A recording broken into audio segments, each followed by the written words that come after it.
I'm going to hand directly over to my colleague Milo, who's going to talk about inequality in the global financial crisis. Hi, thank you, Kate. Last year we experienced something that was analogous to the explosion of the top of a volcano. There has been increasing pressure inside the global economy that has caused the eruption or the financial crisis at the end of last year. And several people are examining what caused this increase in pressure. And for some work that I did for the Dutch Ministry of Foreign Affairs, a conclusion I came to is that rising inequality, both within countries and between countries, has contributed to this increase in pressure in the global economy.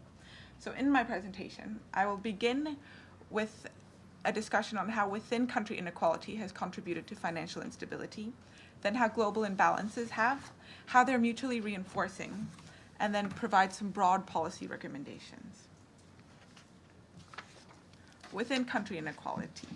Although countries across the world have seen economic growth, they've also seen increasing inequality inside the countries. In the UK, for example, real wages have increased by about 2% since 1979. Inequality, as measured by the Gini coefficient, has increased from 0.25 to 0.35, which is significant. There are three key consequences of this rising inequality. The first is a decrease in aggregate demand. Basically, when you're increasing inequality, you're shifting resources from people with a high propensity to consume to people with a lower propensity to consume, the higher income earners. The second consequence is increased demand for borrowing to achieve aspirational levels of consumption. Because middle income earners are not seeing their real wages increase, they're needing to borrow to continue their levels of consumption. And you've seen this in the US, where debts have increased enormously, and in the UK. Third consequence is increase in social and political instability. Previous speakers have discussed this, so I'll move on.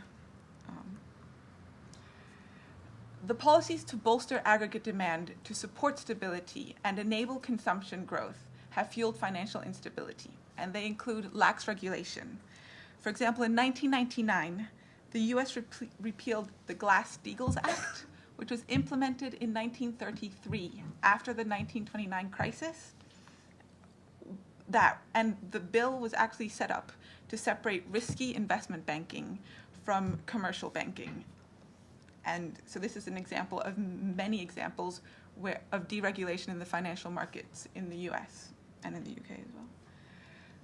An increase in complex financial instruments, many of which very few of us understood: derivatives, swaps, mortgage-backed security, etc.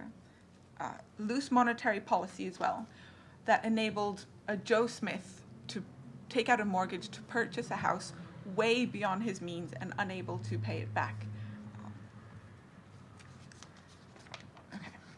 And as societies become more unequal, they become more prone to follow boom-bust policies because inequality engenders a political stalemate to address instability. For example, in the US, political interests dominated politics, pushing for policies to protect the privileges of Wall Street.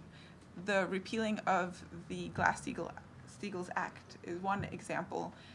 How Madoff and Stanford got away with what they did is another example.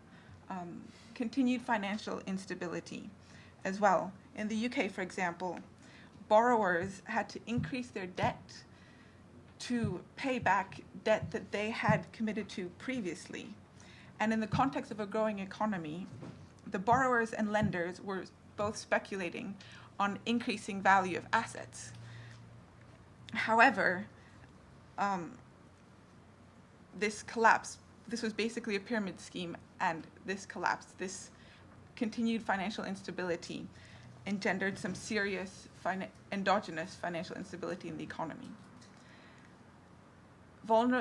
There's also increased vulnerability among poor and small investors. They're usually the first to buy they're the last to buy in a peak and the last to sell in a trough. So they're vulnerable. They've also seen an increased reliance on capital markets to finance basic services like housing, pensions, education, healthcare in the US. There's also the tragedy of the commons, where benefits have been privatized and the losses have been made public.